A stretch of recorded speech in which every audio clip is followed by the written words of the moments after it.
Okay, let's pray. Father God, despite all the happenings in the world, Lord, we choose to focus our eyes on you because we know, Lord, that you will never leave us, you will never forsake us, you are with us, and therefore, Lord, despite the crisis, you are in our midst. You are in, we are in Christ, and therefore we will not lack. That is our declaration, and that's what we believe. And Father, tonight we pray, Lord, that you will open our eyes further, Lord, to this truth that indeed, because we are in you, we don't lack anything. In Jesus' name. Amen. Amen. Right, stuff Jesus never said.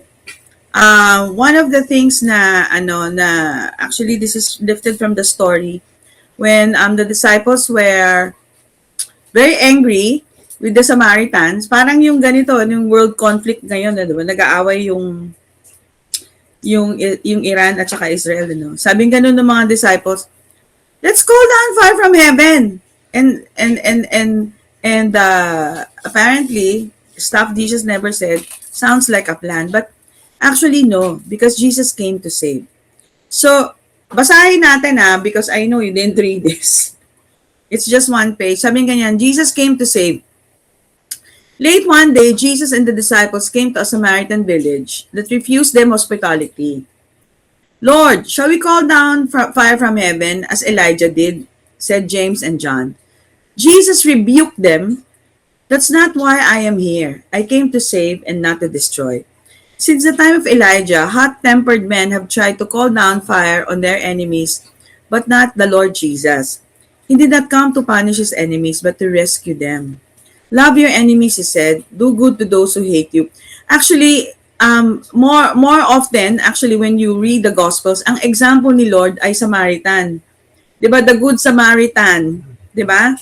And then, pumunta siya dun sa woman at the well. Diba? Who is a Samaritan. So, si Lord talaga, no, mahal niya. So, meron kasi tayong notion, even Christians, no, na maka-Israel tayo. It shouldn't be the case. Lord, kaya si Lord, He loved all nations, no? He loved all the people. So the Samaritans and Jews hated each other on the account of religious differences. Jesus took no part in their dispute, but loved indiscriminately. He ministered to Jews and Samaritans to correct racial stereotypes. He told the Jew stories where Samaritans were unexpectedly the good guys. The Samaritans, ayun nga, the good guys. In the end, Jesus was treated worse. In the end, Jesus was treated worse by his own tribe, the Jews. Yet even in death, he refused to play the punishment game. Those who opposed him, he loved to his dying death. And when he rose from the dead, he did not seek revenge. In the narrative of your life, you may see yourself as an enemy of God. When bad things happen to you, tell yourself, God hates me or God is punishing me. But Jesus tells a different story. In his version, you're not the villain, but the unexpectedly good guy, worth loving and worth dying for. And in John 12, verse 47, Jesus boldly declared, I did not come to judge the world, but to save the world. So last week, we opened the Bible study with this. In the Old Covenant, love chose a nation. And this is actually lifted in 2 Samuel 12:24. Then David comforted his wife Bathsheba. Remember, di ba yung story nila, no? David killed Uriah para mapangasawa niya si Bathsheba. And he went to her and made love to her. So, kasi yung first son died. So, the second time, she gave birth to a son and they named him Solomon. And the Lord loved him. So, ito yung and because the Lord loved him, the Lord, He sent a word through Nathan the prophet to name him Jedediah. Okay, so ito yung in the Old Testament, love chose a nation, and this nation is the nation of Israel. We are always praying, pray for the peace of Jerusalem, pray for the peace of Israel. So simply means, di ba, we know by now, because we've been studying peace, shalom, Irene for the last 6 years. Irene or peace, one of the meaning is to be united, right? To be at one with God. So Our prayer, actually, when we say pray for the peace of Jerusalem, is that their eyes will be open and they will be at one with their Messiah, the Lord Jesus Christ. And in the same context, in the New Covenant, di ba, love calls the world. So it's not anymore, the focus is on Israel, but the focus is on the love of Jesus for the world. For God so loved the world, cosmos. So kasama tayo dyan, that He gave His one and only Son, that whoever believes in Him shall not perish but have eternal life. So we pray also for this nation of Iran, that they would see that indeed the Lord loves them, Jesus loves them, and that their eyes will be open to the truth that they need a Savior, and that is the Lord Jesus. So we pray for both, right? Because when there is peace, we all benefit. So sa Tuesday daw, tataas na yung gas. I mean, yan. But child of God, we need not worry because we know that when we have Jesus, we have everything. So, tingnan natin kasi, okay, kahapon, merong isang kapatid sa Panginoon na whose mother-in-law is in the hospital. Tapos nag-uusap sila ng asawa niya na, save na ba si Mami? Save na ba si Mami? Kasi narinig ko siyang the Lord's Prayer. Okay, question. Ang salvation ba is because when you utter the Lord's Prayer? Yeah. No, right? Because when you say that, you are putting your salvation or you're putting your righteousness on the doing. But long before you uttered even those words, you were already forgiven. Forgiven is something that was freely given, not in exchange of your recitation. Right? So, in fact, inaral natin, in 1 Peter 3:18, Christ died once and for all in order to conclusively separate you from your distorted identity. Thus, restored righteousness. You know, last night I was so blessed with this. You know that one meaning of righteousness is shared likeness. Shared likeness. So meaning you are back to your original design. You are whole. I am whole. Amen. Triumph beyond the reach of any identity that is not in sync with innocence and oneness. Righteousness, bring closure to unrighteousness, meaning unshared likeness, in order that He might lead humanity to be face to face with God. His body was murdered, but He was made alive in spirit. And in verse 19, in which He went and proclaimed to the spirits in prison. Kasi last week, actually, na-mention sa New Creation Church yung story of Lazarus and Abraham, wherein there's a great gulf, right? Remember that story, ang context noon is it's still without the cross, right? So there's still a great gulf. But when Jesus came, verse 19 of Peter, 1 Peter 3, in which He went and proclaimed to the spirits in prison, because they formerly did not obey. When God's patience waited in the days of Noah, while the ark was being prepared, in which a few, that is, 8 persons were brought safely through water. Thus, through the doorway of death, His Spirit entered the very domain where those who died before were imprisoned. There, He announced His message. He proclaimed the gospel. That is why, the gospel is something that the honor and the proclamation of the gospel is given to you and I. So that people will be awakened to the truth that they are forgiven. And they would receive it. 1 Peter 3:20, His audience included all those who died in unbelief in the days of Noah when he built the ark. Jesus is the extension of the patience of God, who waited for mankind at a time when only 8 survived the flood. There is a new baptism, immersed in His death and co-quickened in His resurrection. Mankind, once dead and drowned, are now made alive and crowned. So, kung iniisip mo, dati, parang paano ko yung mga kamag-anak ko sa Davao, paano yung kamag-anak ko sa ganyan? Relax. The Lord has taken care of it. Right? All you have to do is when the time comes that you are with your relative or you're with your friend, and there's an opportunity to proclaim the gospel, then proclaim it. Right? Proclaim it. Okay. So, one story, actually, that exemplifies or that models or that we can see that it's supernatural to forgive your enemies. Is the story of Paul and Silas when they're imprisoned in the lowest of the dungeons. Tama, di ba, Gab and Ezra? Yung dun sila na they were placed in the lowest wherein other prisoners defecate and urinate. Okay? And they were chained.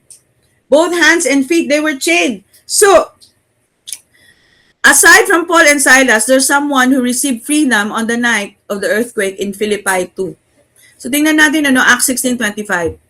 Bakit natin ito din-discuss? Because we will see here, when you truly know that you are loved, when you are so established that no matter what you are undergoing, right, you can actually stay in your position of grace, stay in your position of righteousness, and you can even pray and singing hymns to God. And the prisoners were listening to them. Sabi ganyan, Suddenly, there was a great earthquake, so that the foundations of the prisons were shaken, and immediately all the doors were opened and everyone's chains were loosed. We studied this before. Diba, tingnan nyo yung sequence. Great earthquake. Ano yan? So it's actually earthquake in our minds, right? All the fallen mindset, all the distortions are coming down. And so the foundations of the prisons, right, were shaken. So whatever it is that you are believing wrongly, it will be shaken. And immediately, anong nangyari? The doors were opened and everyone's chains were loosed. And the keeper of the prison, awaking from sleep, kasi natutulog siya, you know that it is a crime in the Roman Empire that you are sleeping on duty, and much more so that the prisoners are have escaped. Sabi niya ganun, and seeing the prison doors open, supposing the prisoners have fled, drew his sword and was about to kill himself, because it is actually the penalty for sleeping on duty, and when the prisoners escape is actually the Pontius Pilate will kill you. So, sabi niya, patayin na lang niya yung sarili niya. He was about to kill himself. You know what happened? And this is really grace. Because Paul and Silas were so established in the love of Jesus for them. But Paul Ezra, called with a loud voice, saying, "Do yourself no harm.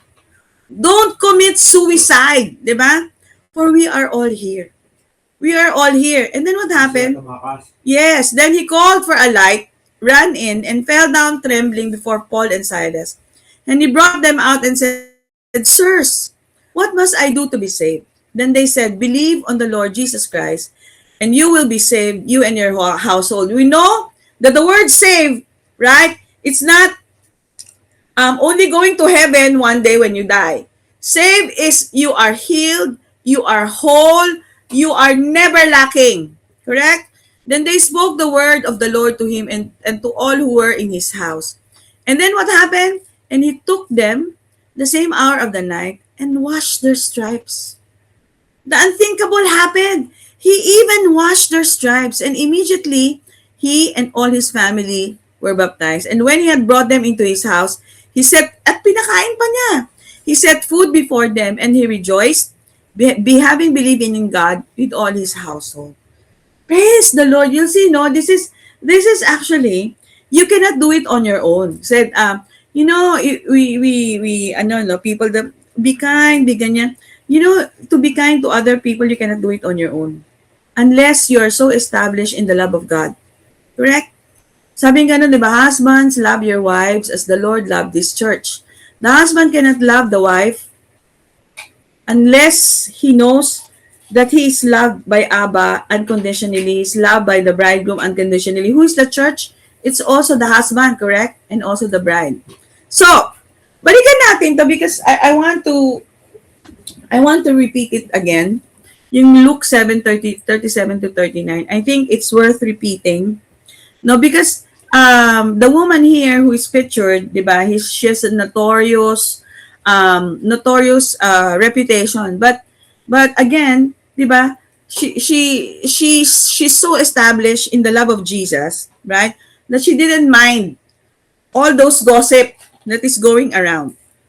Sabi ganyan, a woman with a notorious reputation in the city heard, importante heard, that Jesus was in town and in the Pharisee's house. She arrived. So, dumating siya, no? Tanan! Purposely. So, she prepared for a long time with an alabaster flask of very expensive perfume. And then what happened? Standing behind Jesus, she quickly went to Jesus and stood behind him. And then she was weeping, and her tears were like soft rain on his feet where he reclined at the table. Letting her hair down, she began to wipe away the tears with it and continued to tenderly kiss his feet and anoint them with fragrant perfume. Observing all this, his host, the Pharisee, muttered to himself, if he was the prophet he claims to be, then surely by now he would have known who and what kind of woman this sinner is, touching and clinging to him like this. You know who is this Pharisee? Actually, he is named in Matthew, in the book of Matthew, the same story, 26 to 6 to 30. While Jesus was in Bethany, in the house, in the home of Simon the leper. You know that the Lord healed him of his leprosy. But then even healing, right, cannot change our heart. Right? Because he's still behaving like this. So unless you hear the word, unless there's the word has lodged into your heart, then there will come a change. Sabi niya ngayon, a woman came to him with an alabaster jar of very expensive perfume, which she poured in his head as he was reclining at the table. When the disciples saw this, they were indignant. Why this waste? They asked. This perfume could have been sold at a high price and the money given to the poor. Aware of this, Jesus said to them, why are you bothering this woman? She has done a beautiful thing to me. The poor you will always have with you, but you will not always have me. Remember that the same Mary of Bethany is the one who sat at Jesus' feet. I submit to you that actually there's an account already that Jesus actually proclaimed to the disciples that he will be crucified, right? But he will be raised from the dead. Mary took this to heart. She listened to the Lord.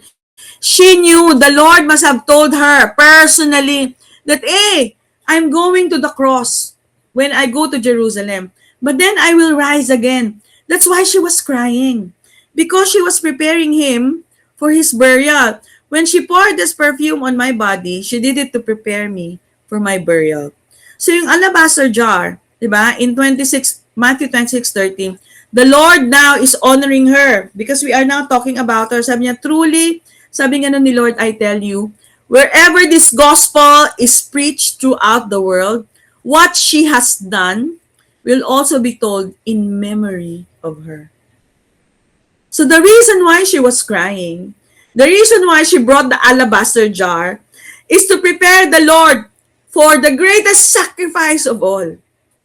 She prepared him for his burial. She knows about the gospel. The Lord Jesus preached it to her.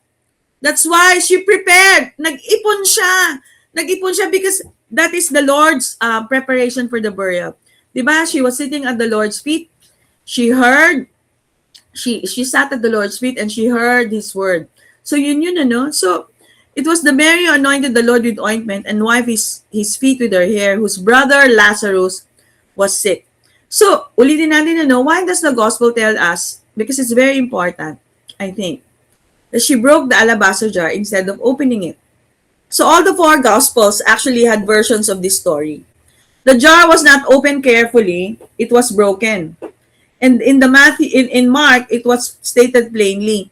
She broke the alabaster jar and poured it on his head.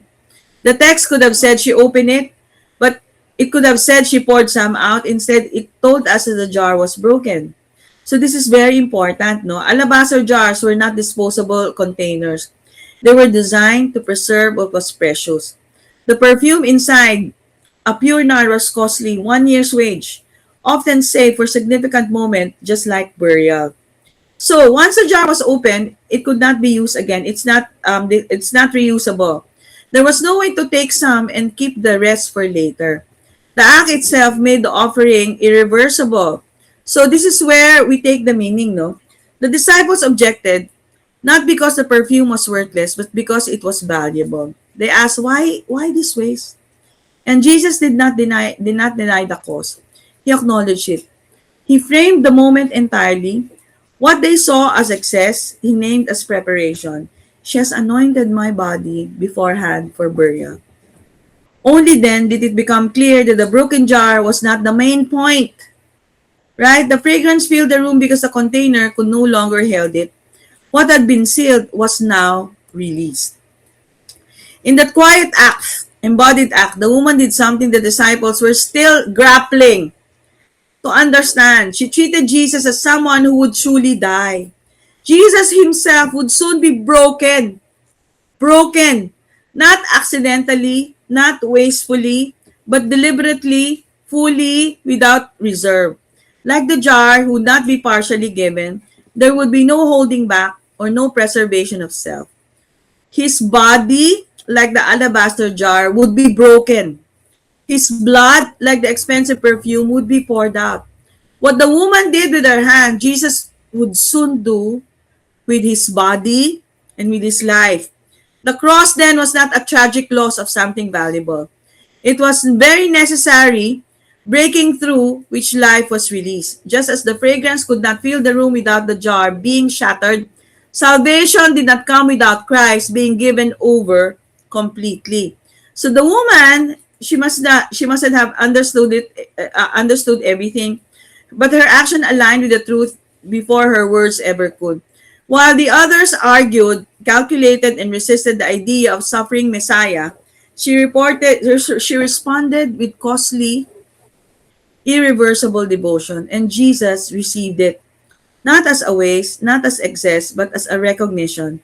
Because the gospel itself follows the same pattern, what was most precious was broken so that life, forgiveness, and grace could be poured out for you and I, for many.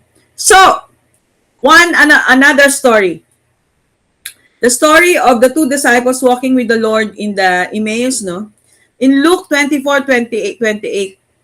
And they drew near to the village where they were going. And he indicated who would have gone farther, but they constrained him, saying, abide with us, for it is toward evening, and the day is far spent. And he went in to stay with them.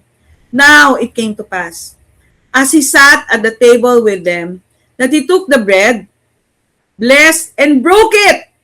Remember, di ba? The alabaster jar was broken. Broke it and gave it to them. Then their eyes were opened and they knew him and vanished from their sight. Why is it so important that we should understand that his body was broken? Right? That his body was broken because our eyes will be opened to the truth. That you are whole. And they said to one another, did not our hearts burn? Sabi nga, did not our hearts burn? So what did they do? They returned to Jerusalem. Correct? Correct? So, and their eyes were open and they recognized him and vanished out of their sight. He vanished from their sight because Jesus can no longer be any more present in his person than what he is present in the Word incarnate in us. So, when you declare to yourself, the same Spirit who raised Jesus from the dead lives in me. That is breaking, actually, every Saturday we are breaking the Word, right? Piece by piece, so that it's eatable. So the moment we discover Jesus in Scripture as in a mirror, our hearts ignite and our very meal becomes a celebration of our incarnate union. What is the meaning of incarnate? The Lord in you, right? So every time you eat or drink, remember me. Every meal celebrates the temple. Your body, this is very important, is God's address on planet Earth. Your body is God's address on planet Earth. He does not dwell in buildings made by human hands. You will never again need to employ your willpower to diet and get into shape. Willpower is the language of the law. So this is in the Mirror Bible. Love and value consciousness ignites belief. The revelation of the truth sets you free to be free indeed. The days of fast food and junk food are over. So what is left? So eat food that blesses the temple. Most diseases are diet-related. Study nutrition. We have this treasure in earthen vessels. The vessel takes its value from the treasure it holds. So the table is very sacred and celebrates your body as the sanctuary of your redeemed life, the life of your authentic design. So sitting around the table when we have communion, it's a feast of friendship and delightful conversation. So feast your minds on likeness, realities. Make your deity your diet. Digest who? So when you eat the broken body, you are digesting who? Ezra, are you listening? Yeah. You are digesting who? Jesus. Correct? Because in John 6:51 it says, I am the living bread. I stepped out of heavenly realm into this earth suit in the incarnation so that everyone may feast on the idea of their true incarnate identity mirrored in me and discover the life of the ages incarnate in them. The bread that I will give is my own flesh. It will translate into life for the entire cosmos. That's why when we partake of the bread, right, it's Jesus' flesh being inside you. Correct? This brought a war of words among the Jews. How can this man give us human flesh to eat? No? Instead of softening the blow by explaining to them what he really mean, Jesus made it 100 times worse for the religious reasoning. Amen, amen, I say unto you, no real life in yourselves until you consume the flesh of the Son of Man and drink his blood. The very core of our beingness is found in our co-association with Jesus. So whenever we partake of the bread, we associate with this broken body, that's our death, right? Death to all the sicknesses, to all the whatever. And then we associate with this resurrection, correct? So it is only in realizing and fully assimilating our oneness in flesh incarnate context as the Son of Man that we discover the truth of our oneness in our joint genesis as sons of deity.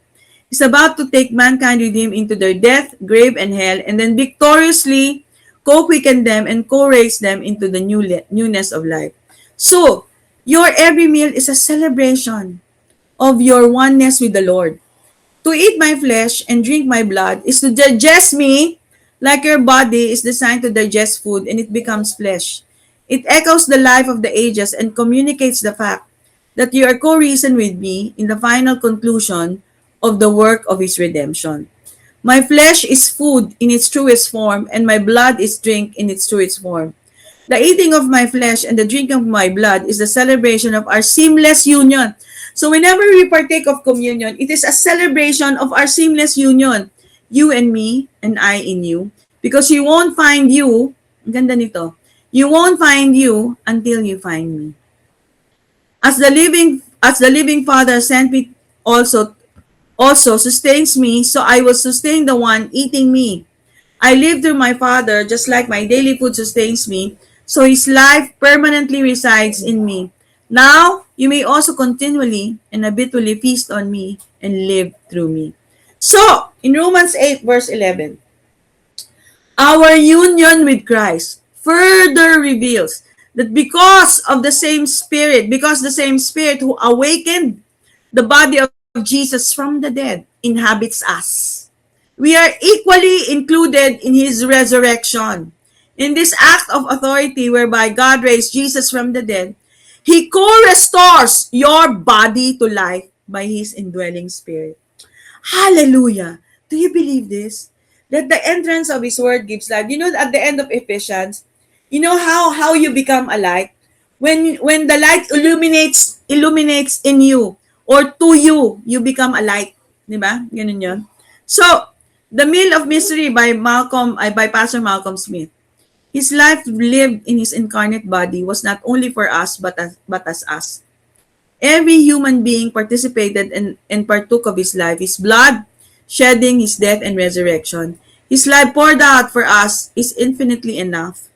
And we are now wrapped in him as he is in us.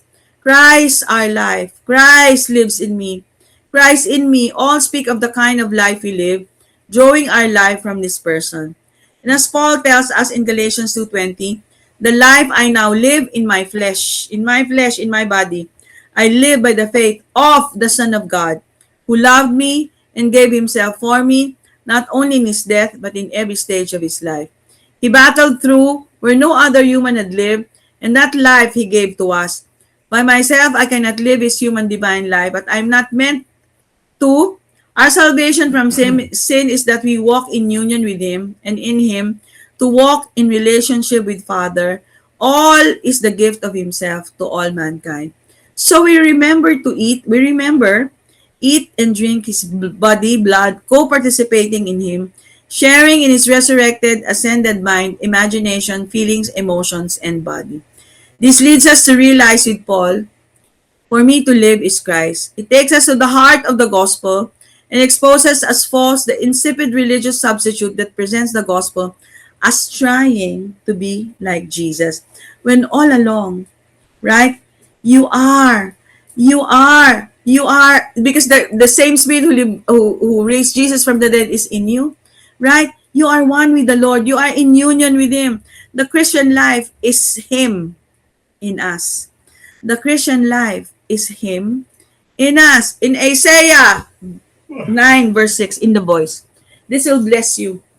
His name will know in many ways. He will be called Wonderful, Counselor, Mighty God, Dear Father Everlasting, Ever Present, Never Failing, Master of Wholeness, Prince of Peace. So, Paul said in Galatians, a son is a master of all. And John said, as he is, so are we in this world. Galatians 4:4 says, now I say that the heir, as long as he is a child, does not differ at all from a slave, though he is master of all. You're master of all. So we are masters of all, masters of our wholeness in every area of our lives, spiritually, physically, financially, socially, and mentally. We lack nothing, and there's nothing missing or broken in any area of our lives. You just need to believe that and live from that awareness. It is finished. So, in the mere translation, we are winding down. John 6:36. But even though you have seen me, you are not persuaded. You might be happy with the healing, so parang si Simon the leper, no? And be entertained by the signs, but still you fail to understand who I am. I'm not here to impress you with me. I'm here to persuade you about you. Your sonship is what I am all about. And the only way that I can persuade you about you is to take you with me into your death and darkness and overcome your fear and hell and birth you again into the newness of life in my resurrection. That's why I think one of the emphasis of God's voice is Romans 8:11. The same Spirit who awakened Jesus from the dead is in you. So in Christ, di ba? When somebody is mistreating you, when somebody has maligned you, when somebody has inapi ka, but you are never a victim.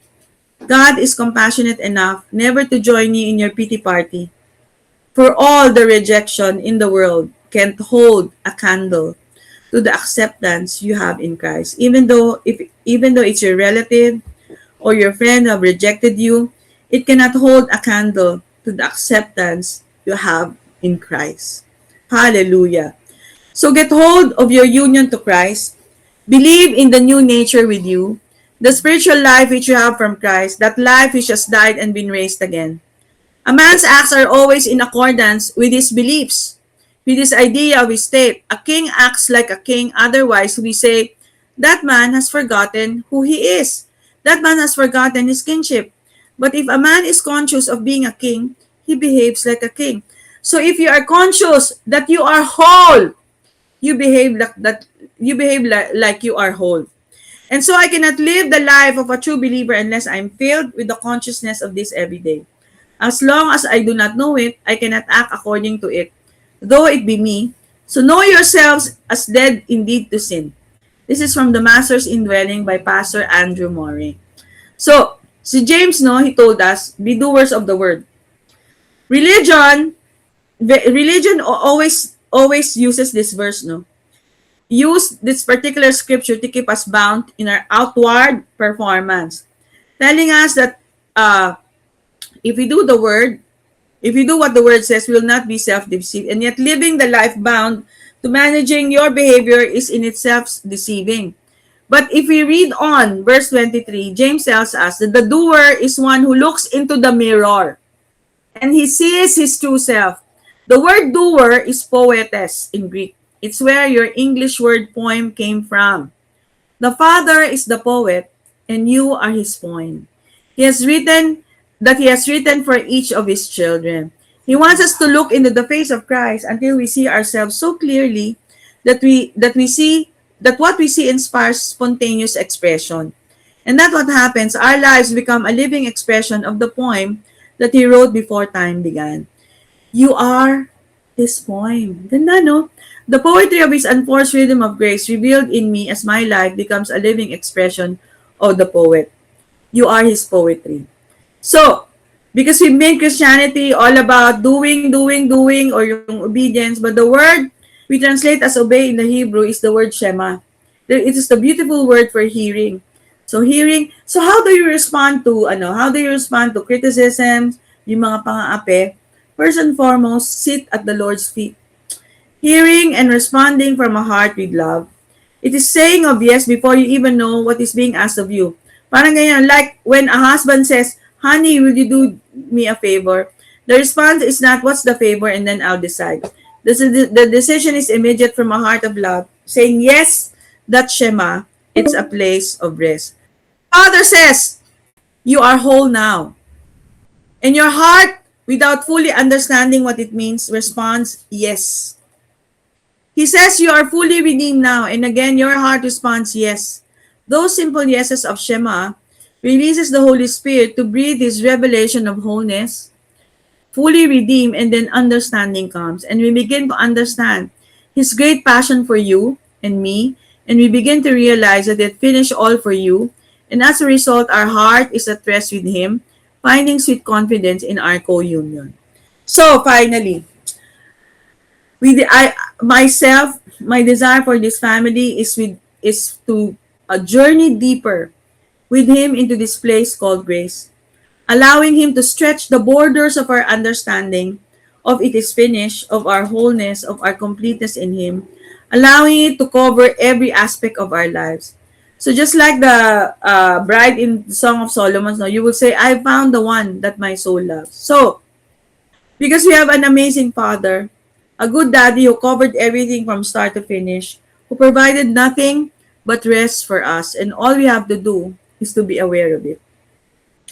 And what happens, and that awareness will cause us to walk in who we truly are, sons and daughters who have never been anything but whole and complete.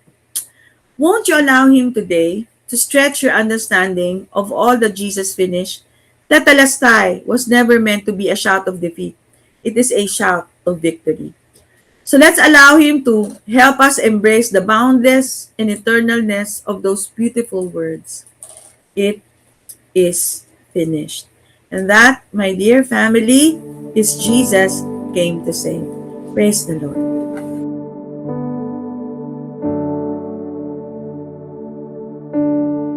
Lord Jesus, thank you for dying for us on the cross. We remember your broken body. By your stripes we are healed completely. Every cell, every organ, every function of our body is completely healed. Amen. Restored and renewed. We receive divine Amen. goodness. We declare that we are strong and healthy. In Jesus' name, Amen.